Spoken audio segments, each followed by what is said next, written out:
Hakim Arief Hidayat menunjukkan bukti foto Komjen Pol Fadil Imran bersama camat dan Kades Takalar.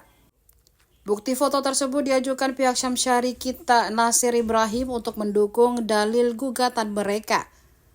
Diketahui Komjen Pol Fadil yang menjabat Kabahar Kampolri adalah saudara kandung dari calon Bupati Daeng Manye.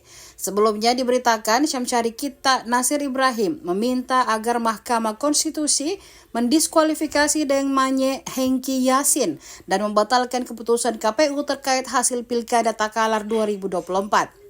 Permohonan pasangan Syamsyari Kita dan Nasir Ibrahim didasarkan pada dua hal, yakni pelanggaran administrasi pencalonan dan pelanggaran terstruktur sistematis dan masif. Ahmad Hafiz memaparkan calon Bupati Daeng Manye tidak konsisten menggunakan nama dan pencatatan administrasi, seperti dalam KTP, NPWP, DPT, dan rekomendasi B1 KWK Partai.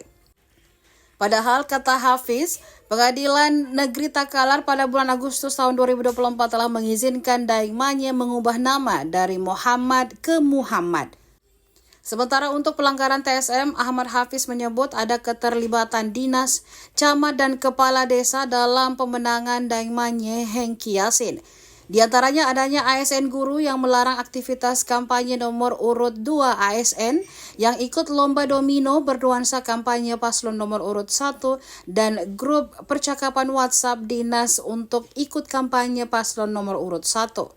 Selain itu, Ahmad Hafiz dalam gugatannya menambahkan adanya pemecatan terhadap imam masjid dan kepala dusun serta pencabutan hak sebagai penerima bantuan langsung tunai atau BLT. Sidang pendahuluan sengketa perselisihan hasil pemilu umum atau PHPU digelar pada Jumat 11 Januari 2025. Sidang dipimpin oleh Hakim Arief Hidayat dengan anggota Eni Nurbaningsih dan Ridwan Mansur. Download Tribun X sekarang, menghadirkan lokal menjadi Indonesia.